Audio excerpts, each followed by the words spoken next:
നമസ്കാരം. ഹൈറേഞ്ച് വാർത്തയിലേക്ക് സ്വാഗതം. ആദ്യം പ്രധാന വാർത്തകളിലേക്ക്. ഇരട്ടിയാർ നാങ്കുതുട്ടിക്ക് സമീപം അജ്ഞാത ജീവിയുടെ ആക്രമണത്തിൽ ആട് ചത്തു. കഴിഞ്ഞ രാത്രി അജ്ഞാത ജീവി ആക്രമിച്ചത് കാരക്കാട്ട് സണ്ണിയുടെ ആടിനെ. സംഭവം ശ്രദ്ധയിൽപ്പെട്ടതോടെ മേഖലയിൽ ക്യാമറ സ്ഥാപിക്കാനുള്ള നടപടികൾ സ്വീകരിച്ചതായി വനം വകുപ്പ് ഉദ്യോഗസ്ഥർ. എപ്പോഴാണോ മതം പൗരത്വത്തിന്റെ മാനദണ്ഡമാകുന്നത് അതോടുകൂടി മതനിരപേക്ഷ രാഷ്ട്രം മതരാഷ്ട്രമായി മാറുവാൻ തുടങ്ങുമെന്ന വാണിജ്യ വ്യവസായ നിയമവകുപ്പ് മന്ത്രി പി രാജീവ്. എപ്പോഴാണോ മതനിരപേക്ഷ രാഷ്ട്രം മതരാഷ്ട്രമായി മാറുവാൻ തുടങ്ങുന്നത് അതോടുകൂടി ജനാധിപത്യം ഏകാധിപത്യത്തിലേക്ക് മാറുമെന്നും മന്ത്രി. മാങ്കുളം ഗ്രാമപഞ്ചായത്തിന്റെ പദ്ധതികളിലൊന്നായ മാങ്കുളം ഹൈഡ്രോ ഇലക്ട്രിക് പ്രോജക്ട് വീണ്ടും പ്രവർത്തനക്ഷമമാക്കുന്നതിന് തടസ്സവാദവുമായി വനം വകുപ്പ്. മുടങ്ങിക്കിടക്കുന്നത് മാങ്കുളം പഞ്ചായത്തിന് ലക്ഷങ്ങൾ വരുമാനം ലഭിച്ചുകൊണ്ടിരുന്ന പദ്ധതി. പള്ളിവാസൽ ഗ്രാമപഞ്ചായത്തിലെ വിനോദസഞ്ചാര കേന്ദ്രങ്ങളായ കുരിശുപാറ, കോട്ടപ്പാറമല വ്യൂ പോയിന്റിൽ അടിസ്ഥാന സൗകര്യങ്ങൾ ഒരുക്കുമെന്ന അധികൃതരുടെ പ്രഖ്യാപനങ്ങൾ പാഴാകുന്നു. ഇവിടെ എത്തുന്ന സന്ദർശകർക്ക് പ്രാഥമിക ആവശ്യങ്ങൾക്ക് പോലും സൗകര്യങ്ങൾ ഒരുക്കിയിട്ടില്ലെന്ന് പരാതി.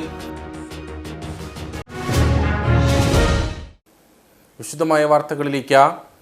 ഇരട്ടിയാർ നാങ്കുതുട്ടിക്ക് സമീപം അജ്ഞാത ജീവിയുടെ ആക്രമണത്തിൽ ആട് ചത്തു. കാരക്കാട്ട് സണ്ണിയുടെ ആടിനെയാണ് കഴിഞ്ഞ രാത്രി അജ്ഞാത ജീവി ആക്രമിച്ചത്. സംഭവം ശ്രദ്ധയിൽപ്പെട്ടതോടെ മേഖലയിൽ ക്യാമറ സ്ഥാപിക്കാനുള്ള നടപടികൾ സ്വീകരിച്ചതായി വനംവകുപ്പ് ഉദ്യോഗസ്ഥർ പറഞ്ഞു. വീടിന് സമീപം കെട്ടിയിരുന്ന 6 മാസം പ്രായമായ പെണ്ണാടിനെയാണ് അജ്ഞാത ജീവി കൊന്നു ഭക്ഷിച്ചത്. ഏതാനും ദിവസങ്ങൾക്ക് മുമ്പും വന്യജീവിയുടെ ആക്രമണത്തിൽ മേഖലയിൽ ആട് ചത്തിരുന്നു. ഇതോടെ ഭീതിയിലായിരുന്നു പ്രദേശവാസികൾ. ആടിന് തീറ്റ കൊടുക്കുവാനായി എത്തിയപ്പോഴാണ് സംഭവം അറിയുന്നതെന്ന് വീട്ടുടമയായ സണ്ണി പറഞ്ഞു. ഇതെന്തോ അജ്ഞാത ജീവി നമ്മുടെ വീട്ടിലുള്ള ആടിനെ കടിച്ചു കീറിക്കുന്നതായിട്ട് ശ്രദ്ധയിൽപ്പെട്ടു. രാവിലെ ഞാൻ ആടിന് തീറ്റ കൊടുക്കാൻ വേണ്ടി പോയപ്പോഴാണ് കൂടിന് വെളിയിൽ കെട്ടിയിരിക്കുന്ന ഒരു പെണ്ണാടായിരുന്നു, 4 മാസം പ്രായമുള്ള. ഗ്രാമപഞ്ചായത്ത് പ്രസിഡന്റ് ഉൾപ്പെടെയുള്ളവർ സംഭവം അറിഞ്ഞതിനെ തുടർന്ന് സ്ഥലത്തെത്തി. മേഖലയിൽ രാത്രികാല പെട്രോളിങ്ങിനൊപ്പം ക്യാമറകൾ സ്ഥാപിക്കുമെന്ന് വനംവകുപ്പ് അറിയിച്ചതായി ഗ്രാമപഞ്ചായത്ത് പ്രസിഡന്റ് ജിഷ ഷാജി പറഞ്ഞു. സമീപ പ്രദേശത്ത് കഴിഞ്ഞ 2 ആഴ്ചയ്ക്കുള്ളിൽ വാഴവര ഭാഗത്ത് ഇതേ സമാനമായ രീതിയിൽ ഇതേപോലെ തന്നെ ആടിനെ ഒരു ജീവി കടിച്ചു തിന്നുകയുണ്ടായി. അന്ന് അത് ക്യാമറ വെച്ച് പരിശോധിച്ചപ്പോൾ അത് പട്ടിയാണെന്നാണ് ക്യാമറയിൽ തെളിഞ്ഞിരുന്നത്. അപ്പോൾ ഇത് വിദഗ്ധമായ പരിശോധനയ്ക്ക് ശേഷം അന്വേഷണത്തിന് ശേഷം എന്താണെന്നുള്ളതാണ് ഫോറസ്റ്റ് ഓഫീസിൽ നിന്ന് നമ്മളെ അറിയിക്കാവുന്ന വിവരം അവർ അറിയിച്ചിരിക്കുന്നത്. എന്തായാലും പ്രദേശവാസികൾക്ക് എല്ലാവർക്കും ഭീതിയിലാണ്. ഈ പ്രദേശത്തുള്ളവരെല്ലാം ജാഗ്രത പാലിക്കണമെന്ന് പഞ്ചായത്തിൽ നിന്ന് അറിയിപ്പും കൂടെ തരികയാണ്. പ്രാഥമിക പരിശോധനയിൽ കാൽപ്പാടുകൾ വ്യക്തമായി കണ്ടെത്തുവാൻ സാധിച്ചിട്ടില്ല. അതേസമയം പ്രദേശത്ത് തെരുവ് നായ്ക്കളുടെ ശല്യം രൂക്ഷമാണെന്നും പ്രദേശവാസികൾ പറഞ്ഞു. വനംവകുപ്പിനെ വിവരമറിയിച്ചതനുസരിച്ച് ഉദ്യോഗസ്ഥർ സ്ഥലത്തെത്തി പരിശോധന നടത്തി. ആടിനെ ആക്രമിച്ചത് ഏത് ജീവിയാണെന്ന് വ്യക്തമായിട്ടില്ലെന്ന് വനംവകുപ്പ് ഉദ്യോഗസ്ഥർ പറഞ്ഞു. അപ്പോൾ എന്തായാലും ഞങ്ങളിവിടെ പെട്രോളിംഗ് ഏർപ്പെടുത്താൻ തീരുമാനിച്ചിട്ടുണ്ട്. ഒരാഴ്ചയോളം പെട്രോളിംഗ് ഏത് സമയത്ത് വിളിച്ചാലും ഞങ്ങൾ അവൈലബിൾ ആണ്. ഞങ്ങൾ വരികയും ചെയ്യും, പെട്രോളിംഗ് നടത്തും, ക്യാമറ വെക്കും. പിന്നെ അതിൻ്റെ വിദഗ്ധരെ കൊണ്ടുവന്ന് ഒന്നുകൂടെ പരിശോധിപ്പിച്ച് എന്താണോ റിസൾട്ട് അതനുസരിച്ച് മുമ്പോട്ട് നീങ്ങും. പട്ടിയൊക്കെ ആണെങ്കിൽ ഞങ്ങൾക്കൊന്നും ചെയ്യാൻ പറ്റത്തില്ല. അത് നാട്ടുകാരും പഞ്ചായത്തും ഒക്കെ ഇടപെടണം. കാട്ടുമൃഗങ്ങൾ എന്തെങ്കിലും ആണെന്നുണ്ടെങ്കിൽ ഞങ്ങൾ മാക്സിമം ഇതുമായിട്ട് സഹകരിച്ച് അതിനെ പിടികൂടാനായിട്ടുള്ള നടപടികൾ ഞങ്ങൾ നടത്തുന്നതാണ്. അത് റേഞ്ച് ഓഫീസറുമായിട്ട് ബന്ധപ്പെട്ട് അദ്ദേഹത്തിൻ്റെ നിർദ്ദേശപ്രകാരമാണ് ഈ കാര്യങ്ങൾ ഞാൻ പറയുന്നത്. കഴിഞ്ഞ വർഷവും മേഖലയിൽ വന്യജീവിയുടെ ആക്രമണം ഉണ്ടായിരുന്നു. വന്യമൃഗ ആക്രമണം നിലവിൽ മേഖലയിൽ രൂക്ഷമായിരിക്കുകയാണെന്ന് ഗ്രാമപഞ്ചായത്ത് അംഗം റിജി ഇലിപ്പുലിക്കാട്ട് പറഞ്ഞു. ഞങ്ങൾക്ക് സംശയമുണ്ട്, ഇത് ഭയാശങ്കയിലാണ് ഇവിടുത്തെ ആളുകൾ. അതുകൊണ്ട് ഇരട്ടയാർ നോർത്തിലെ മൃഗഡോക്ടറെ ഇവിടെ വിളിച്ചു വരുത്തി. ഡോക്ടർ പറയുന്നു ഇത് പോസ്റ്റ്മോർട്ടം ചെയ്യാനുള്ള സാധനമില്ല എന്ന് പറയുന്നു. പോസ്റ്റ്മോർട്ടം ചെയ്യാനുള്ള സാധനം ഈ ആടിന് ഇല്ല, ബാക്കിയുള്ള സാധനങ്ങളെല്ലാം ഭക്ഷിച്ചു പോയി എന്നാണ് പറയുന്നത്. അപ്പോൾ ഡോക്ടർ അഥവാ പോസ്റ്റ്മോർട്ടം ചെയ്താൽ പോലും ഇതെന്ത് കാരണമാണ് എന്ന് ഡോക്ടർക്ക് അവിടെ സ്ഥിരീകരിക്കാൻ കഴിയില്ല. ഇന്ന ജീവിയാണ് എന്ന് ഡോക്ടർക്ക് അവിടെ സ്ഥിരീകരിക്കാൻ കഴിയില്ല. അതുകൊണ്ട് പോസ്റ്റ്മോർട്ടം നടക്കത്തില്ല. അതുകൊണ്ട് ഈ പാവപ്പെട്ട ആളുകളുടെ ഈ ഉപജീവന മാർഗമായ ഈ ആടുവളത്തിലൊക്കെയാണ് ഈ മേഖലയിലെ പ്രധാന വരുമാന മാർഗം. അത് ഈ രാത്രി കാലങ്ങളിൽ ഈ വന്യമൃഗങ്ങൾ വന്ന് പിടിച്ചുകൊണ്ട് പോവുകയും ഭക്ഷിക്കുകയും ചെയ്യുന്ന സ്ഥിതിവിശേഷമുണ്ട്. ഗവൺമെൻറ് ഉണർന്ന് പ്രവർത്തിക്കണം. ആടിന്റെ അവശിഷ്ടങ്ങൾ പോസ്റ്റ്മോർട്ടം ചെയ്ത് അപേക്ഷ നൽകിയാൽ നഷ്ടപരിഹാരം നൽകാമെന്ന് വനംവകുപ്പ് അറിയിച്ചിട്ടുണ്ട്. മേഖലയിൽ പതിവായി വന്യജീവി ആക്രമണം ഉണ്ടാകുന്നതോടെ ആശങ്കയിലാണ് പ്രദേശവാസികൾ. എപ്പോഴാണോ മതം പൗരത്വത്തിന്റെ മാനദണ്ഡമാകുന്നത് അതോടുകൂടി മതനിരപേക്ഷ രാഷ്ട്രം മതരാഷ്ട്രമായി മാറുവാൻ തുടങ്ങുമെന്ന് വാണിജ്യ വ്യവസായ നിയമവകുപ്പ് മന്ത്രി പി രാജീവ്. LDF സ്ഥാനാർത്ഥി അഡ്വക്കേറ്റ് ജോയ്സ് ജോർജിന്റെ തെരഞ്ഞെടുപ്പ് പ്രചരണാർത്ഥം അടിമാലി പൂപ്പാറ മേഖലകളിൽ സംസാരിക്കുകയായിരുന്നു അദ്ദേഹം. എപ്പോഴാണോ മതനിരപേക്ഷ രാഷ്ട്രം മതരാഷ്ട്രമായി മാറുവാൻ തുടങ്ങുന്നത് അതോടുകൂടി ജനാധിപത്യം ഏകാധിപത്യത്തിലേക്ക് മാറുമെന്നും മന്ത്രി പറഞ്ഞു. ലോക്സഭാ തെരഞ്ഞെടുപ്പിന്റെ ഭാഗമായി LDF ഇടുക്കി ലോക്സഭാ സ്ഥാനാർത്ഥി അഡ്വക്കേറ്റ് ജോയ്സ് ജോർജിന്റെ തെരഞ്ഞെടുപ്പ് പ്രചരണ പ്രവർത്തനങ്ങളുടെ ഭാഗമായിട്ടാണ് വാണിജ്യ വ്യവസായ നിയമവകുപ്പ് മന്ത്രി പി രാജീവ് ഇടുക്കി ജില്ലയിൽ എത്തിയത്. അടിമാലി പൂപ്പാറ ചെറുതോണി മേഖലയിലെ തെരഞ്ഞെടുപ്പ് യോഗങ്ങളിൽ പങ്കെടുക്കുകയും സമ്മേളനങ്ങൾ ഉദ്ഘാടനം ചെയ്യുകയും ചെയ്തു. പൗരത്വ ഭേദഗതി നിയമം റദ്ദാക്കണമെന്നത് മുസ്ലിം പ്രീണനമല്ല. പൗരത്വ ഭേദഗതി നിയമം റദ്ദാക്കണമെന്നുള്ളത് ഭരണഘടന ഉയർത്തിപ്പിടിക്കലാണ്. ഇന്ത്യൻ ഭരണഘടനയുടെ ആർട്ടിക്കിൾ 14 തുല്യതയുടേതാണ്. തുല്യത പൗരന്മാർക്ക് വേണ്ടി മാത്രമല്ല, ഈ രാജ്യത്തിന്റെ അതിർത്തിക്കകത്തുള്ള എല്ലാ മനുഷ്യരും നിയമത്തിന്റെ മുൻപിൽ തുല്യർ. നിയമത്തിന്റെ തുല്യമായ പരിരക്ഷ ആർട്ടിക്കിൾ 14 ഞങ്ങളത് ഉയർത്തിപ്പിടിക്കുന്നു. എപ്പോഴാണ് മതം പൗരത്വത്തിന്റെ മാനദണ്ഡമാകുന്നത് അതോടുകൂടി മതനിരപേക്ഷ രാഷ്ട്രം മതരാഷ്ട്രമായി മാറാൻ തുടങ്ങും. എപ്പോഴാണോ മതനിരപേക്ഷ രാഷ്ട്രം മതരാഷ്ട്രമായി മാറാൻ തുടങ്ങുന്നത് അതോടുകൂടി ജനാധിപത്യം ഏകാധിപത്യത്തിലേക്ക് മാറും. അതുകൊണ്ട് ഇടതുപക്ഷ ജനാധിപത്യ മുന്നണി അർത്ഥശങ്കയ്ക്കിടയില്ലാത്ത വിധം പറയുന്നു, ഈ നിയമം റദ്ദാക്കണം. അടിമാലിയിൽ നടന്ന തിരഞ്ഞെടുപ്പ് പ്രചരണ യോഗത്തിൽ KM Shaji, KR Jayan, Jayamadhu, advocate A Raja MLA, MM Mathew, Koya Ambatt തുടങ്ങിയവർ സംസാരിച്ചു. പൂപ്പാറയിൽ നടന്ന യോഗത്തിൽ PT Murugan, Prince Mathew, VN Mohanan, Varghese, നമ്പനാലിയിൽ Mohandas, NR Jayan, MA Sebastian തുടങ്ങിയവർ പങ്കെടുത്തു. UDF സ്ഥാനാർത്ഥി അഡ്വക്കേറ്റ് ഡീൻ കുര്യാക്കോസ് ഉടുമ്പൻചോല നിയോജക മണ്ഡലത്തിൽ പര്യടനം നടത്തി. തിങ്കളക്കാട് നിന്നും ആരംഭിച്ച ഉടുമ്പൻചോല ബ്ലോക്ക് തല പര്യടനം KPCC സെക്രട്ടറി തോമസ് രാജൻ ഉദ്ഘാടനം ചെയ്തു. രാജക്കാട്, രാജകുമാരി, സേനാപതി, ഉടുമ്പൻചോല, ശാന്തൻപാറ പഞ്ചായത്തുകളിൽ സ്ഥാനാർത്ഥി പര്യടനം നടത്തി. ലോക്സഭാ തെരഞ്ഞെടുപ്പിന്റെ ഭാഗമായി UDF സ്ഥാനാർത്ഥി അഡ്വക്കേറ്റ് ഡീൻ കുര്യാക്കോസിന്റെ ഉടുമ്പൻചോല ബ്ലോക്ക് തല പര്യടനമാണ് നടന്നത്. ഉടുമ്പൻചോല ബ്ലോക്ക് കോൺഗ്രസ് കമ്മിറ്റിയുടെ കീഴിൽ വരുന്ന രാജക്കാട്, രാജകുമാരി, സേനാപതി, ഉടുമ്പൻചോല, ശാന്തൻപാറ എന്നിവിടങ്ങളിലൂടെ സ്ഥാനാർത്ഥി പര്യടനം നടത്തി. രാവിലെ തിങ്കളക്കാട് നിന്നും ആരംഭിച്ച തെരഞ്ഞെടുപ്പ് പര്യടനം KPCC സെക്രട്ടറി തോമസ് രാജൻ ഉദ്ഘാടനം ചെയ്തു. ആവശ്യമായ സംവരണാനുകൂല്യങ്ങൾ നമ്മുടെ രാജ്യത്ത് ഭരണഘടനാപരമായി ഉറപ്പുവരുത്തി അതിനനുസൃതമായ നടപടികൾ സ്വീകരിച്ചുകൊണ്ട് മുൻപോട്ട് പോയിട്ടുള്ളത് ഇന്ത്യൻ നാഷണൽ കോൺഗ്രസ് ആണ്. അവർക്ക് വിദ്യാഭ്യാസപരമായ, അവരുടെ ആരോഗ്യപരമായ, അവരുടെ ജോലി സംബന്ധമായ, അവരുടെ കുടുംബങ്ങൾ നേരിടുന്ന എല്ലാ സാമ്പത്തിക, സാമൂഹിക, ആരോഗ്യ പ്രശ്നങ്ങൾക്ക് പരിഹാരം ഉണ്ടാക്കുന്നതിനുള്ള നടപടികൾ സ്വീകരിക്കുന്നതിനെന്നും മുമ്പിൽ നിന്നിട്ടുള്ളത് ഇന്ത്യൻ നാഷണൽ കോൺഗ്രസ്. നിങ്ങൾ ആലോചിച്ചു പോകണം. ഇവിടെ നമ്മുടെ പ്രിയപ്പെട്ട സ്വാഗതം പറഞ്ഞ സ്നേഹിതരെ ഇവിടെ സൂചിപ്പിച്ചു. എത്രയോ ആളുകൾ കടന്നുപോയി. പക്ഷെ തിങ്കളക്കാടിന്റെ മുഖം മാറാൻ, തിങ്കളക്കാടിന് പരിഹാരമുണ്ടാക്കാൻ, തിങ്കളക്കാടിലെ ആദിവാസി വിഭാഗത്തിന് സംരക്ഷണം കൊടുക്കാൻ PT തോമസ് എന്ന് പറയുന്ന MP ഇടുക്കിയുടെ MP ആയി കടന്നു വരേണ്ടി വന്നു എന്നിവിടെ പറഞ്ഞത് ഞാൻ അപ്പോ ഓർമ്മിക്കുകയാണ്, രസിക്കുകയായിരുന്നു. നമ്മുടെ നാട് അതീവ ഗുരുതരാവസ്ഥയിലാണ്. ജനങ്ങളെ സഹായിക്കാൻ ഒരു സർക്കാരിന്റെയും സാന്നിധ്യം ഉണ്ടാകുന്നില്ല. ഇരു സർക്കാരുകളും സാധാരണക്കാരായ പാവപ്പെട്ടവരെയും കർഷകരെയും തൊഴിലാളികളെയും മറന്നാണ് ഭരണം നടത്തുന്നതെന്നും ഡീൻ കുര്യാക്കോസ് പറഞ്ഞു.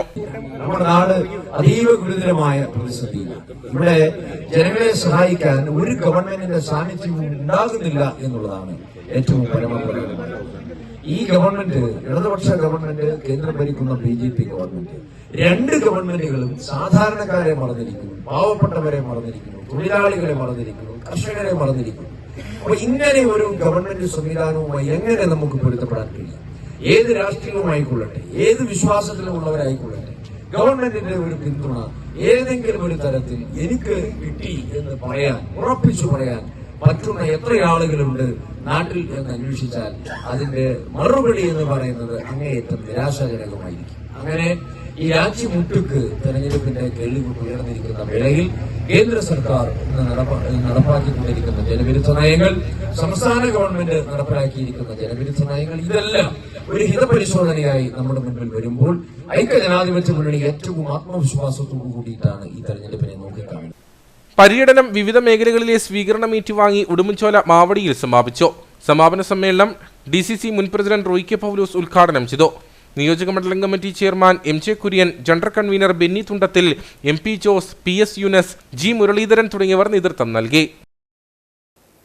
NDA കട്ടപ്പന മണ്ഡലം കമ്മിറ്റിയുടെ തെരഞ്ഞെടുപ്പ് ഓഫീസ് ഉദ്ഘാടനം ചെയ്തു. BJP ദേശീയ സമിതി അംഗം ശ്രീനഗരി രാജൻ ഓഫീസിന്റെ ഉദ്ഘാടനം നിർവഹിച്ചു. വരുന്ന ലോക്സഭാ തെരഞ്ഞെടുപ്പിന്റെ ഭാഗമായി NDA സ്ഥാനാർത്ഥി സംഗീത വിശ്വനാഥിന്റെ കട്ടപ്പന മണ്ഡലം തെരഞ്ഞെടുപ്പ് ഓഫീസ് ഉദ്ഘാടനമാണ് നടന്നത്. കട്ടപ്പന ഷോപ്പിംഗ് കോംപ്ലക്സിന് എതിർവശം പ്രവർത്തനം ആരംഭിച്ച ഓഫീസിന്റെ ഉദ്ഘാടനം BJP ദേശീയ സമിതി അംഗം ശ്രീനഗരി രാജൻ നിർവഹിച്ചു. നല്ല ഹാർഡ് വർക്ക് ചെയ്യുന്ന വിദ്യാർത്ഥിയെ പോലെ തന്നെ ഹോംവർക്ക് ചെയ്യുന്ന വിദ്യാർത്ഥിയെ പോലെ പാഠഭാഗങ്ങൾ അന്നന്ന് പഠിച്ച് റാങ്ക് മേടിക്കുന്ന വിദ്യാർത്ഥിയെ പോലുള്ള ആളാണ് നമ്മുടെ പ്രധാനമന്ത്രി. അദ്ദേഹം തെരഞ്ഞെടുപ്പ് ജയിക്കാൻ സംഘടന ആവശ്യമാണ്. അതിൻ്റെ എല്ലാ ചെറിയ കാര്യങ്ങളും ശ്രദ്ധിക്കുന്നുണ്ട്. അദ്ദേഹം 2 തവണ എറണാകുളത്ത് വന്നപ്പോഴും ഈ ഇടയ്ക്ക് ഓൺലൈനിൽ നമ്മളുമായിട്ട് സംസാരിച്ചു. അപ്പോൾ പറഞ്ഞത് സംഘടനയാണ് പ്രധാനം. നമ്മളെല്ലാവരും മോദിജി അടക്കം എല്ലാവരും ബൂത്തുകൾ കയറി വോട്ട് ചോദിക്കണം. ഒരു ബൂത്തിൽ 370 വോട്ട്, അതാ പറഞ്ഞത് ടാർഗറ്റ്. അന്ന് വിചാരിച്ചാൽ ഇരു മുന്നണികളും കൂടെ ചേർന്ന് നമ്മളെ തകർക്കാൻ ശ്രമിച്ചാലും നടക്കത്തില്ല. അതാണ് 370. അതിൻ്റെ ഒരർത്ഥം, പല അർത്ഥങ്ങളും ഉണ്ട് അതിന്. അപ്പോൾ അതിൻ്റെ ഒരർത്ഥം, പ്രധാന അർത്ഥം അതാണ്. അതുകൊണ്ട് നമുക്കെല്ലാം മത്സരിച്ച് കട്ടപ്പന ഇപ്പോൾ ഇറങ്ങി ഇന്നും നാളെ ഇന്ന് കഴിഞ്ഞ ദിവസങ്ങളിലെല്ലാം വീടുകളിൽ പോയി ഇറങ്ങിയ ആളുകളെല്ലാം പറയാൻ തുടങ്ങി. ഇന്ന് ഞാൻ പലർക്കും പോയ ആളുകൾ ചെല്ലാത്ത കുഴപ്പം മാത്രമേ ഉള്ളൂ. ചെന്നപ്പോൾ അത്യുത്സാഹമാണ് പോകുന്നത്. ഞങ്ങളെന്താ വരാതിരുന്നത്, വൈകിപ്പോയോ എന്നാണ് ചോദ്യം. ഞങ്ങളെല്ലാം പൂർണ്ണ പിന്തുണയുണ്ട്. ജാതി മത വ്യത്യാസമില്ലാതെ എല്ലാവരും പറയും അല്ലേ, അതാണ് അവസ്ഥ. അപ്പോൾ അതുകൊണ്ട് നമുക്ക് ഇനിയുള്ള ദിവസം 10 ദിവസം വിശ്രമമില്ലാതെ 9 ദിവസം വിശ്രമമില്ലാതെ നമ്മളാദ്യം രാവിലെ എണീറ്റ് നമ്മുടെ വീടുകളിൽ അടുത്തുള്ള വീട്ടിൽ കയറുക, എന്നിട്ട് മറ്റുള്ളവരോട് പറയുക. അപ്പോൾ ആ നല്ല ആരോഗ്യപരമായ മത്സരം കട്ടപ്പന നഗരസഭയിൽ ഏറ്റവും കൂടുതൽ 2016 നമുക്ക് വോട്ട് കിട്ടിയത് അല്ലേ, നിയമസഭാ തെരഞ്ഞെടുപ്പിൽ 5000-ൽ പരം വോട്ടാണ്. അല്ല വെച്ചാൽ 5000-ൽ പരം വോട്ടാണ്. അതൊക്കെ മേലെ ഇത്തവണ നമുക്ക് പിടിക്കാൻ വേണ്ടിയുള്ള കാഞ്ചിയാർ പഞ്ചായത്ത് പോലെയാണ് ഏറ്റവും കൂടുതൽ വോട്ട് നമുക്ക് കിട്ടിയത്. ഇത്രയും പഞ്ചായത്ത് വരെ ഇവിടെ വന്നിരിക്കുന്നത്. അതുകൊണ്ടാണ് ഞാൻ പറഞ്ഞത്. PN പ്രസാദ് അധ്യക്ഷനായിരുന്നു. BJP ജില്ലാ വൈസ് പ്രസിഡന്റ് രത്നമ്മ ഗോപിനാഥ്, കാഞ്ചിയാർ ഗ്രാമപഞ്ചായത്ത് പ്രസിഡന്റ് സുരേഷ് കുഴിക്കാട്ട്, കർഷക മോർച്ച ജില്ലാ പ്രസിഡന്റ് KN പ്രകാശ്, സംസ്ഥാന കൗൺസിൽ അംഗം KN ഷാജി, തങ്കച്ചൻ പുരിയിടം, TC ദേവസ്യ, ജോസ് വേഴപ്പറമ്പിൽ, മണ്ഡലം ജനറൽ സെക്രട്ടറിമാരായ സന്തോഷ് KK, ജിമ്മിച്ചൻ ഇളംതുരുത്തിയിൽ, MN മോഹൻദാസ്, ഏരിയ പ്രസിഡന്റുമാരായ രാജേന്ദ്രൻ C, N രാജപ്പൻ, സുകുമാരൻ തുടങ്ങിയവർ പങ്കെടുത്തു. മാങ്കുളം ഗ്രാമപഞ്ചായത്തിന്റെ പദ്ധതികളിലൊന്നായ മാങ്കുളം ഹൈഡ്രോ ഇലക്ട്രിക് പ്രോജക്റ്റ് വീണ്ടും പ്രവർത്തനക്ഷമമാക്കുന്നതിന് തടസ്സവാദവുമായി വനം വകുപ്പ്. മാങ്കുളം പഞ്ചായത്തിന് ലക്ഷങ്ങൾ വരുമാനം ലഭിച്ചുകൊണ്ടിരുന്ന പദ്ധതിയാണ് മുടങ്ങിക്കിടക്കുന്നത്. തടസ്സങ്ങൾ നീക്കി പദ്ധതി പ്രവർത്തനക്ഷമമാക്കാൻ അധികൃതർ നടപടി സ്വീകരിക്കണമെന്നാണ് ആവശ്യം. മാങ്കുളം ഗ്രാമപഞ്ചായത്തിന്റെ അഭിമാന പദ്ധതികളിൽ ഒന്നാണ് മാങ്കുളം ഹൈഡ്രോ ഇലക്ട്രിക് പ്രോജക്റ്റ്. എന്നാൽ നാളുകളായി മുടങ്ങിക്കിടക്കുന്ന മാങ്കുളം ഹൈഡ്രോ ഇലക്ട്രിക് പ്രോജക്റ്റ് വീണ്ടും പ്രവർത്തനക്ഷമമാക്കുന്നതിന് വനം വകുപ്പ് തടസ്സവാദവുമായി രംഗത്തെത്തിയിരിക്കുകയാണ്. പദ്ധതി പ്രദേശം വനം വകുപ്പിന്റേതെന്ന അവകാശവാദവുമായാണ് രംഗത്തെത്തിയത്. 1999 നിർമ്മാണ പ്രവർത്തനങ്ങൾ ആരംഭിച്ച് 2003 പദ്ധതിയുടെ ഉദ്ഘാടനം നടന്നത്. പിന്നീട് വർഷങ്ങളോളം വൈദ്യുതി ഉൽപ്പാദിപ്പിക്കുകയും നല്ല രീതിയിൽ പ്രവർത്തിക്കുകയും ചെയ്തു. തുടർന്ന് പദ്ധതി 2018 പ്രളയത്തിൽ തകരാർ സംഭവിച്ച് പ്രവർത്തനരഹിതമായി. അതിനുശേഷം മാങ്കുളം ഗ്രാമപഞ്ചായത്ത് തിരുവനന്തപുരത്തെ എനർജി മാനേജ്മെന്റ് സെന്ററുമായി സഹകരിച്ച് 1,75,00,000 രൂപ പദ്ധതി പുതുക്കി നിർമ്മിക്കുന്നതിന് അനുവദിക്കുകയും 70 ലക്ഷത്തോളം രൂപയുടെ യന്ത്രസാമഗ്രികൾ വാങ്ങിച്ചുവെങ്കിലും വനം വകുപ്പ് അവകാശവാദവുമായി രംഗത്ത് വരികയായിരുന്നു. ഇത് സംബന്ധിച്ച് മാങ്കുളം DFO എനർജി മാനേജ്മെന്റ് സെന്ററിന് കത്തും അയച്ചു. വനംവകുപ്പ് തടസ്സവാദവുമായി എത്തിയതോടെ കോൺട്രാക്ട് എടുത്ത വ്യക്തി ജോലികൾ ചെയ്യാതെ പദ്ധതി നിലവിൽ മുടങ്ങിക്കിടക്കുകയാണ്. പഞ്ചായത്തിന് ഒരു മാസം 4 ലക്ഷം രൂപയോളം വരുമാനം ലഭിച്ച പദ്ധതി പ്രവർത്തനക്ഷമമാക്കാത്തതിൽ പഞ്ചായത്തിന്റെ കെടുകാര്യസ്ഥതയുണ്ടെന്നും കർഷക കോൺഗ്രസ് മണ്ഡലം പ്രസിഡന്റ് സണ്ണി ജോസഫ് ആരോപിച്ചു. കഴിഞ്ഞ ഡിസംബറിൽ പ്രവർത്തനം തുടങ്ങുമെന്നാണ് പറഞ്ഞിരുന്നത്. എന്നാൽ ഫോറസ്റ്റുകാർ അതിന് വിലങ്ങുതടിയായി. അതിന് ഭരണസ്വാധീനം ഉപയോഗിച്ച് അതിനെ തരണം ചെയ്ത് മാങ്കുളത്തിൻ്റെ യശസ് ലോകം മൊത്തം അറിയിച്ച ഈ നിലയം പ്രവർത്തനക്ഷമമാക്കണം. PSC വരെ ചോദ്യങ്ങൾ ചോദിച്ച ഈ മാങ്കുളം പഞ്ചായത്തിൻ്റെ സ്വന്തം നിലയം പ്രവർത്തനക്ഷമമാക്കി മാങ്കുളം പഞ്ചായത്തിന് വരുമാന സ്രോതസ്സുണ്ടാക്കി തരണമെന്നാണ് ഞങ്ങൾക്ക് പറയാനുള്ളത്.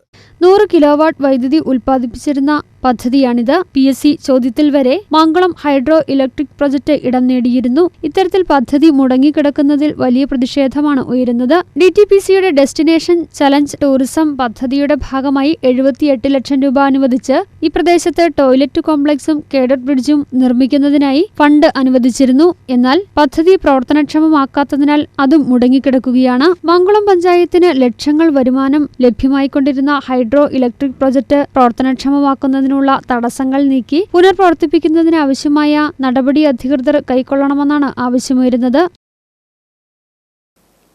പള്ളിവാസൽ ഗ്രാമപഞ്ചായത്തിലെ വിനോദസഞ്ചാര കേന്ദ്രങ്ങളായ കുരിശുപാറ, കോട്ടപ്പാറമല വ്യൂ പോയിന്റിൽ അടിസ്ഥാന സൗകര്യങ്ങൾ ഒരുക്കുമെന്ന അധികൃതരുടെ പ്രഖ്യാപനങ്ങൾ പാഴാകുന്നു.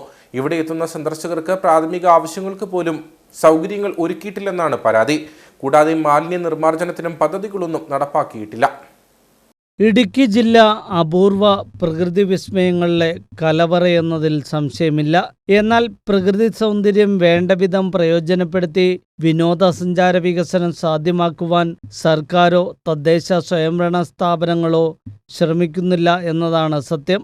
പള്ളിവാസൽ ഗ്രാമപഞ്ചായത്തിലെ പ്രകൃതി ഒരുക്കിയ അവസ്മരണീയ കാഴ്ചകൾ ഒരുക്കുന്ന മലനിരകളാണ് കുരിശുപാറ, കോട്ടപ്പാറ എന്നിവ. ഇടുക്കിയുടെ തനത് കാഴ്ചകൾ ആവോളം ആസ്വദിക്കാവുന്ന വ്യൂ പോയിന്റുകളാണിവ. നിരവധി സഞ്ചാരികളാണ് ഇവിടം സന്ദർശിക്കുവാൻ ദിനംപ്രതി എത്തുന്നത്. വിനോദസഞ്ചാരികൾക്കായി സംസ്ഥാന സർക്കാരിന്റെ ടേക്ക് എ ബ്രേക്ക് പദ്ധതി പ്രകാരം സൗകര്യമൊരുക്കുമെന്ന് നേരത്തെ പ്രഖ്യാപനങ്ങൾ ഉണ്ടായിരുന്നു. ഇടുക്കി ജില്ലാ പഞ്ചായത്തും പള്ളിവാസൽ ഗ്രാമപഞ്ചായത്തും ഇതിനായി ഫണ്ടും അനുവദിച്ചു. എന്നാൽ പ്രഖ്യാപനങ്ങൾ കടലാസിൽ ഒതുങ്ങുകയല്ലാതെ ഫലം കണ്ടില്ല. ഇപ്പോൾ ഇവിടെ എത്തുന്ന സഞ്ചാരികൾ പ്രാഥമിക ആവശ്യങ്ങൾക്കായി ഏറെ ബുദ്ധിമുട്ടുകയാണ്. കൂടാതെ മാലിന്യം നിക്ഷേപിക്കുന്നതിന് സൗകര്യമൊരുക്കാത്തതും മുന്നറിയിപ്പ് ബോർഡുകൾ സ്ഥാപിക്കാത്തതും പ്രതിസന്ധി വർദ്ധിപ്പിക്കുകയാണെന്ന് അടിമാലി ബ്ലോക്ക് കോൺഗ്രസ് സെക്രട്ടറി മാക്സിൻ ആന്റണി ആരോപിച്ചു. മൂന്നാർ മേഖലയിൽ വളർന്നുവരുന്ന കുരിശുപാറ, കോട്ടപ്പാറ വ്യൂ പോയിന്റ് നിരവധി സഞ്ചാരികൾ ആനക്കുളത്തും മാങ്കുളത്തും മൂന്നാറിലുമൊക്കെ വരുന്ന നിരവധി സഞ്ചാരികൾ വരുന്ന ഈ പ്രദേശത്ത് ടേക്ക് എ ബ്രേക്ക് പദ്ധതിയിൽപ്പെടുത്തി ജില്ലാ പഞ്ചായത്തിൻ്റെയും ഗ്രാമപഞ്ചായത്തിൻ്റെയും നേതൃത്വത്തിൽ ഫണ്ട് അനുവദിച്ചിട്ട് 6 മാസം കഴിഞ്ഞിരിക്കുന്നു എന്നാണ് മനസ്സിലാക്കാൻ സാധിച്ചത്. എന്നാൽ നാളിതുവരെയും അതിനുള്ള ഒരു പ്രവർത്തനങ്ങളും നടന്നു കാണുന്നില്ല. ഈ വരുന്ന സഞ്ചാരികൾക്ക് അടിസ്ഥാന സൗകര്യങ്ങൾ ഒരുക്കിക്കൊണ്ട് അവരുടെ മാലിന്യങ്ങൾ നിക്ഷേപിക്കരുത് എന്നുള്ള ഒരു ബോർഡുകൾ സ്ഥാപിച്ചുകൊണ്ട് എത്രയും പെട്ടെന്ന് ഇതിനൊരു നിർമ്മാണ പ്രവർത്തനം നടത്തുവാനാണ് ഞങ്ങൾ ആവശ്യപ്പെടുന്നത്. അധികൃതർ നൽകിയിട്ടുള്ള പ്രഖ്യാപനങ്ങൾ യാഥാർത്ഥ്യത്തിലെത്തിക്കുവാൻ അടിയന്തര നടപടി സ്വീകരിക്കണമെന്ന ആവശ്യമാണ് ഉയരുന്നത്. മൂന്നാർ അടക്കമുള്ള സ്ഥലങ്ങളിലെത്തുന്ന വിനോദസഞ്ചാരികൾ സമീപ പ്രദേശങ്ങൾ സന്ദർശിക്കാൻ എത്താറുണ്ടെങ്കിലും അടിസ്ഥാന സൗകര്യങ്ങളില്ലാത്തത് വെല്ലുവിളി ഉയർത്തുകയാണ്. മാങ്കുളത്ത് സഞ്ചാരികൾക്ക് നേരെ മദ്യപിച്ച് ആക്രമണം നടത്തിയ 3 പേർ പിടിയിൽ. കഴിഞ്ഞ ദിവസം ചെറായിയിൽ നിന്ന് മാങ്കുളം സന്ദർശിക്കാനെത്തിയ സ്ത്രീകൾ ഉൾപ്പെടെയുള്ള വിനോദസഞ്ചാരികൾക്ക് നേരെയാണ് ആക്രമണമുണ്ടായത്. സഞ്ചാരികൾ നൽകിയ പരാതിയിന്മേലാണ് 3 പേരെയും മൂന്നാർ പോലീസ് അറസ്റ്റ് ചെയ്തത്. കഴിഞ്ഞ ദിവസം ചെറായിയിൽ നിന്നും ആനക്കുളം കാണുവാനെത്തിയ സ്ത്രീകൾ അടക്കമുള്ള വിനോദസഞ്ചാരികൾക്ക് നേരെയാണ് മദ്യപ സംഘത്തിന്റെ ആക്രമണമുണ്ടായത്. പരസ്യമായി മദ്യപിച്ച് അസഭ്യവർഷം നടത്തി സഞ്ചാരികളെ പോകാൻ അനുവദിക്കാതെ വന്നതോടെ ഇവർ തന്നെ ദൃശ്യങ്ങൾ മൊബൈലിൽ പകർത്തുകയായിരുന്നു. നാട്ടുകാർ ഇടപെട്ടിട്ടും മദ്യപ സംഘം സഞ്ചാരികളെ പോകാൻ അനുവദിച്ചില്ല. തുടർന്ന് പോലീസ് എത്തിയാണ് സഞ്ചാരികളെ ഇവിടെ നിന്നും മാറ്റിയത്. തുടർന്ന് സഞ്ചാരികൾ മൂന്നാർ പോലീസിൽ പരാതി നൽകുകയായിരുന്നു. സഞ്ചാരികളുടെ പരാതിയിലാണ് ആനക്കുളം സ്വദേശികളായ ജസ്റ്റിൻ ജോയി, MS സനീഷ്, ബിജു കുഞ്ഞപ്പൻ എന്നിവരെ മൂന്നാർ പോലീസ് അറസ്റ്റ് ചെയ്തത്. വിനോദസഞ്ചാരികളുടെ വാഹനത്തിന് നേരെ ഇടിക്കാൻ ശ്രമിച്ച ജീപ്പും പോലീസ് പിടിച്ചെടുത്തു. മൂന്നാർ SHO രാജൻ K അരമനയുടെ നിർദ്ദേശപ്രകാരം SIമാരായ ശിവപ്രസാദ്, സജി M ജോസ്, സാജു പൗലോസ് എന്നിവരുടെ നേതൃത്വത്തിലുള്ള സംഘമാണ് പ്രതികളെ പിടികൂടിയത്. Kattappana women's expo 2K24 April 19, 20 തീയതികളിൽ നടക്കുമെന്ന് ഭാരവാഹികൾ വാർത്താ സമ്മേളനത്തിൽ അറിയിച്ചു. നഗരസഭാ ചെയർപേഴ്സൺ ബീന ടോമി ഉദ്ഘാടനം നിർവഹിക്കും.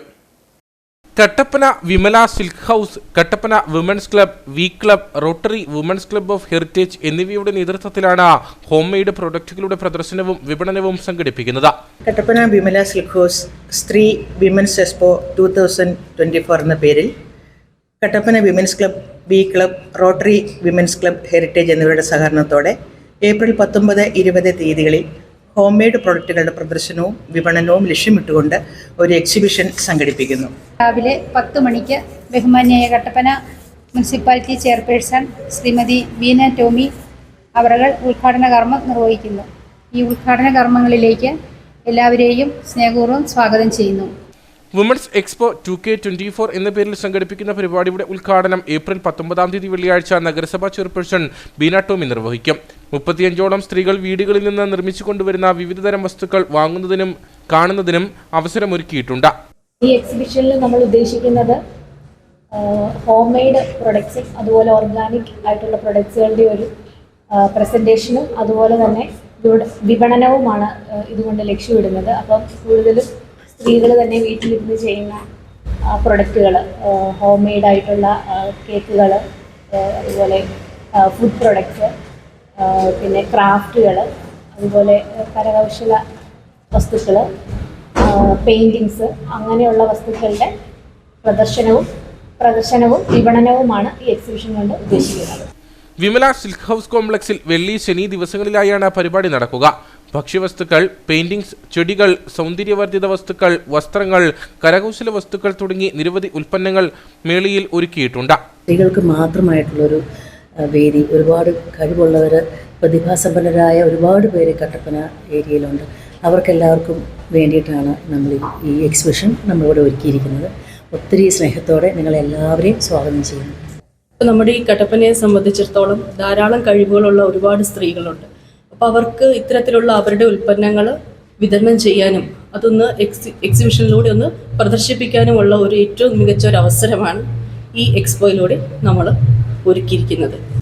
Vimala silk house managing director Anju Libi, Kattappana women's club president Reji Sibi, Kattappana women's club charter president Ani Chubaraj, V club president Monisha Vishakh, V club secretary Lisha Ranju, Rotary women's club president Annet Mandapam, Rotary club treasurer Nithu Jith തുടങ്ങിയവർ വാർത്താസമ്മേളനത്തിൽ പങ്കെടുത്തു. വേനൽ കടുത്ത തൊണ്ട നനയ്ക്കാൻ വെള്ളം തേടി വണ്ടിപ്പെരിയാർ കന്നിമാർ ചോലയിലെ നാട്ടുകാർ. തേയിലച്ചെടികളാൽ ചുറ്റപ്പെട്ട ഒരു പ്രദേശമാണ് കന്നിമാർ ചോല. ഇവിടുത്തെ അംബേദ്കർ കോളനി നിവാസികൾ കുടിവെള്ളത്തിനായി അനുഭവിക്കുന്ന കഷ്ടപ്പാടുകൾ അധികൃതർ കണ്ടില്ലെന്ന് നടിക്കുകയാണ്. വണ്ടിപ്പെരിയാർ പഞ്ചായത്തിലെ കന്നിമാർ ചോല തേയിലത്തോട്ടങ്ങൾ നിറഞ്ഞു നിൽക്കുന്ന മലനിരകൾക്ക് നടുവിലെ ചെറു ഗ്രാമമാണ്. എന്നാൽ ഇവിടെ കുടിവെള്ളം ഇല്ല എന്നതാണ് പ്രധാന പ്രശ്നം. വർഷങ്ങളായി നാട്ടുകാർ അനുഭവിക്കുന്ന ദുരവസ്ഥയാണിത്. തലമുറകളായി കുറേ മനുഷ്യർ ഇവിടെ കുടിവെള്ളത്തിനായി നെട്ടോട്ടമോടുകയാണ്.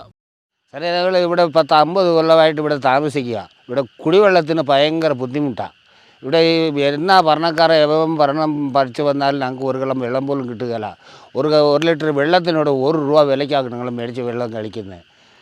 ഭയങ്കര ബുദ്ധിമുട്ടാണ്. ഈ കരയിലെ മേഖലയിൽ ആരും വന്ന് നോക്കുന്നുമില്ല. മലിനമായ ഒരു കിണറും തുള്ളിതുള്ളിയായി വെള്ളം ഒലിച്ചിറങ്ങുന്ന ഒരു ഓലിയുമാണ് നിസ്സഹായരായ ഈ മനുഷ്യരുടെ പ്രധാന ജലസ്രോതസ്സുകൾ. പ്രായമായവരും സ്ത്രീകളും ഈ കിണറ്റിൽ നിന്നുള്ള വെള്ളം കുടങ്ങളിൽ ചുമന്ന് ഏറെ ദൂരം നടന്നാണ് വീടുകളിൽ എത്തുന്നത്. തേയിലത്തോട്ടങ്ങളിലെ പണിയും കന്നുകാലി വളർത്തലുമാണ് ഈ നാട്ടുകാരുടെ പ്രധാന ഉപജീവന മാർഗം. സാമ്പത്തിക ഞെരുക്കത്തിനിടയിലും വൻതുക മുടക്കി ടാങ്കർ വെള്ളം വാങ്ങേണ്ട അവസ്ഥയിലാണ് ഇപ്പോൾ ഇവർ. വെള്ളം കിട്ടുന്നില്ല. പണിയുടെ പൈസ വെള്ളം മേടിക്കാനേ തികയത്തുമില്ല.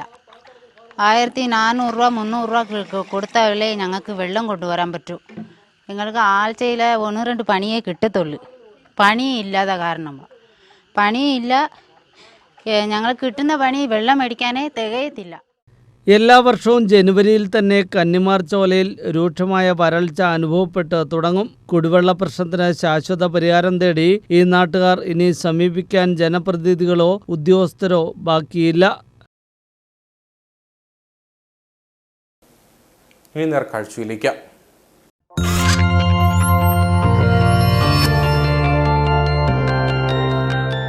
നേർക്കാഴ്ച നിങ്ങൾക്കായി അവതരിപ്പിക്കുന്നത് പ്രിയപ്പെട്ടവരുടെ സന്തോഷം പരിശുദ്ധമായ പൊന്നിലൂടെ KG's ജ്വല്ലറി, കോട്ടയം കട, സിൻസ് 1950.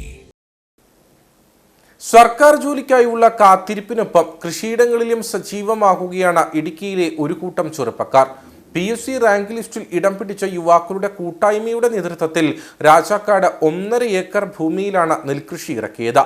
ഹൈറേഞ്ചിൽ നിന്നും അന്യം നിന്നു പോയ നെൽകൃഷിയെ തിരികെ എത്തിക്കാനുള്ള ശ്രമത്തിലാണ് ഈ യുവജന കൂട്ടായ്മ. PSC പരീക്ഷയ്ക്കായി തയ്യാറെടുക്കുന്നതിന് ഒരുമിച്ച് കൂടിയപ്പോഴാണ് നെൽകൃഷി ഇറക്കുക എന്ന ആശയം ഉരുത്തിരിഞ്ഞത്. രാജാക്കാട്ടിലെ 1.5 ഏക്കർ പാടത്ത് കൃഷിയും ഇറക്കി. അക്ഷയ ഇനത്തിൽപ്പെട്ട നെല്ലാണ് വിതച്ചത്. 8 കിൻഡലോളം ഉൽപാദനവും നേടാനായി. ഞങ്ങളൊരു സ്വയം സഹായ സംഘമാണ്, യുവ സ്വയം സഹായ സംഘം എന്ന് പറഞ്ഞിട്ടൊരു സ്വയം സഹായ സംഘമാണ്. അപ്പോൾ ഞങ്ങൾ PSCയിൽ പഠിക്കുന്ന വിദ്യാർത്ഥികളാണ്. അപ്പോൾ ഗവൺമെൻറ്റിൻ്റെ ഭാഗം ഒരു പദ്ധതി KVKയുടെയും കൃഷിഭവൻ്റെ ആഭിമുഖ്യത്തിൽ തുടങ്ങിയപ്പോൾ ഞങ്ങളിങ്ങനെ വിളിച്ചതാണ്. അപ്പോൾ ഞങ്ങളത് ഏറ്റെടുത്തു. 11 പേരുടെ ഒരു സംഘടനയായിട്ട് തുടങ്ങി. ഏകദേശം ഒരു 6 മാസത്തോളം ആയിട്ടുണ്ട് തുടങ്ങിയിട്ട്. അപ്പോൾ ഞങ്ങൾ തുടക്കം മുതൽ ഞങ്ങൾക്ക് ഇവിടെ അസിസ്റ്റ് ചെയ്യാനായിട്ട് ഞങ്ങളുടെ ഫിനാൻഷ്യലായിട്ടുള്ള സഹകരണങ്ങളൊക്കെ KVKയും തരുന്നുണ്ടായിരുന്നു. അതുപോലെ പെസ്റ്റിസൈഡ്സ് കാര്യങ്ങളൊക്കെ അവർ തന്നെ കുറച്ച് പ്രൊവൈഡ് ചെയ്തു. കുറച്ച് ഞങ്ങൾ വാങ്ങി. പിന്നെ ഞങ്ങളുടെ സഹായത്തിന് വേണ്ടിയിട്ട് ഇവിടെ സ്ഥലം തന്ന ഒരാളുണ്ട്, സന്തോഷ് മെമ്പർ എന്ന് പറഞ്ഞ്. അപ്പോൾ ഞങ്ങൾക്ക് വേണ്ട ഗൈഡൻസ് എല്ലാം ചേട്ടൻ തന്നെയായിരുന്നു തന്നുകൊണ്ടിരുന്നത്. ബാക്കി കാര്യങ്ങളൊക്കെ ഞങ്ങൾ പഠിത്തത്തിൻ്റെ ഇടയ്ക്ക് ഞങ്ങൾക്ക് എക്സാം കാര്യങ്ങളൊക്കെ ഉണ്ടായിരുന്നു. അതിൻ്റെ ഇടയ്ക്ക് ഫിസിക്കൽ ടെസ്റ്റ് പോലത്തെ കാര്യങ്ങളൊക്കെ ഉണ്ടായിരുന്നു. അതിനിടയ്ക്ക് സമയം കിട്ടുന്നതനുസരിച്ച് ഞങ്ങളിത് ചെയ്തിട്ടുണ്ട്. ഏകദേശം 30ഓളം വർക്കിംഗ് ഡേയ്സിലായിട്ട് 150ഓളം പണി നമ്മളിവിടെ പൂർത്തീകരിച്ചിട്ടുണ്ട്. അപ്പോൾ അവസാനത്തെ സെയിൽ ഏകദേശം 150ഓളം ദിവസങ്ങൾ എടുത്തിട്ടുണ്ട് ഇത് കംപ്ലീറ്റ് ആവാനായിട്ട്, പ്രൊജക്റ്റ് കംപ്ലീറ്റ് ആവാനായിട്ട്. അക്ഷയ എന്ന് പറഞ്ഞൊരു പുതിയ ഇനം നെല്ലാണ്. 2017 മണ്ണത്തിൽ വികസിപ്പിച്ച ഒരു ഇനം നെല്ലായിരുന്നു. അത് അത്യുൽപാദന ശേഷിയുള്ള വിത്തിനം ആയതുകൊണ്ടാണ് ഇത്ര സർവൈവ് ചെയ്തത്. കാരണം ഞങ്ങൾക്ക് ഇവിടെ കാലാവസ്ഥയുടെ ഒരു പ്രതികൂല സാഹചര്യം ഉണ്ടായിരുന്നു. കൂടുതലായിട്ടും വരണ്ടുണങ്ങി നിൽക്കുന്ന ഒരു കാലാവസ്ഥയായിരുന്നു. പക്ഷേ വിത്ത് അല്പം പ്രതിരോധശേഷിയുള്ളതായതുകൊണ്ട് ഞങ്ങൾക്ക് അതിൽ നിന്നൊരു പ്രോഫിറ്റ് ഉണ്ടാക്കിയെടുക്കാൻ പറ്റി. ശാന്തൻപാറ കൃഷി വിജ്ഞാൻ കേന്ദ്രത്തിന്റെയും കൃഷി വകുപ്പിന്റെയും പഞ്ചായത്തിന്റെയും സഹകരണത്തോടെയായിരുന്നു നെൽകൃഷി ഇറക്കിയത്. PSC ലിസ്റ്റിൽ ഇടം പിടിച്ച 12 യുവാക്കളുടെ കൂട്ടായ്മയായ യുവ സ്വയം സഹായ സംഘമാണ് കൃഷിക്ക് പിന്നിൽ. വരും വർഷങ്ങളിൽ തരിശായി കിടക്കുന്ന കൂടുതൽ പാടത്ത് കൃഷി വ്യാപിപ്പിക്കാനാണ് ഇവരുടെ പദ്ധതി.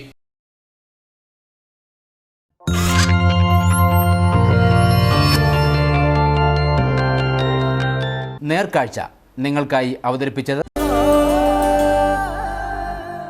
പ്രിയപ്പെട്ടവരുടെ സന്തോഷം പരിശുദ്ധമായ പൊന്നിലൂടെ KG's ജ്വല്ലറി, കോട്ടയം കട, സിൻസ് 1950. ഇനി കമ്പോള വില നിലവാരം.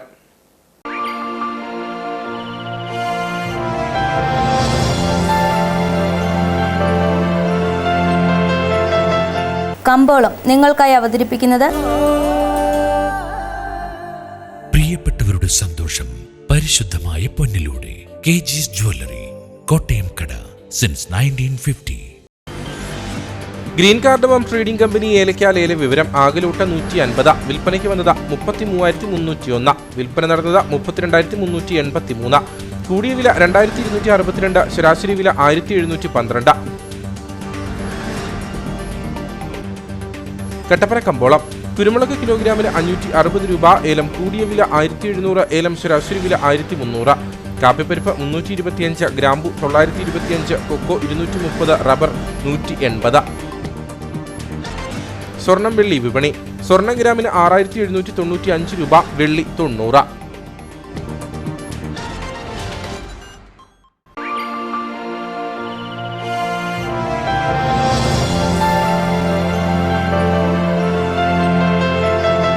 കമ്പോളം നിങ്ങൾക്കായി അവതരിപ്പിച്ചത്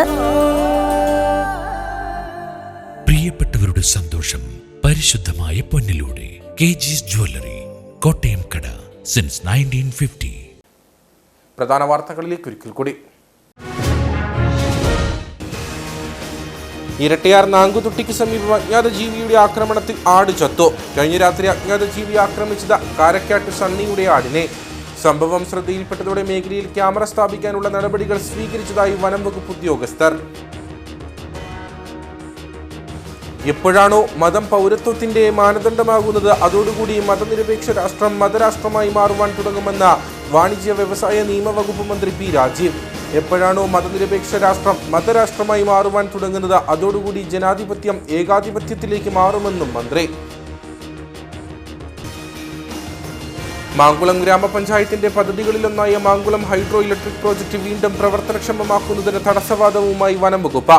മുടങ്ങിക്കിടക്കുന്നത് മാങ്കുളം പഞ്ചായത്തിന് ലക്ഷങ്ങൾ വരുമാനം ലഭിച്ചുകൊണ്ടിരുന്ന പദ്ധതി. പള്ളിവാസൽ ഗ്രാമപഞ്ചായത്തിലെ വിനോദസഞ്ചാര കേന്ദ്രങ്ങളായ കുരിശുപാറ, കോട്ടപ്പാറമല വ്യൂ പോയിന്റിൽ അടിസ്ഥാന സൗകര്യങ്ങൾ ഒരുക്കുമെന്ന അധികൃതരുടെ പ്രഖ്യാപനങ്ങൾ പാഴാകുന്നു. ഇവിടെ എത്തുന്ന സന്ദർശകർക്ക് പ്രാഥമിക ആവശ്യങ്ങൾക്ക് പോലും സൗകര്യങ്ങൾ ഒരുക്കിയിട്ടില്ലെന്ന് പരാതി. ഇതോടുകൂടി വാർത്താ ബുള്ളറ്റിൻ ഇവിടെ പൂർണ്ണമാകുന്നു. നമസ്കാരം.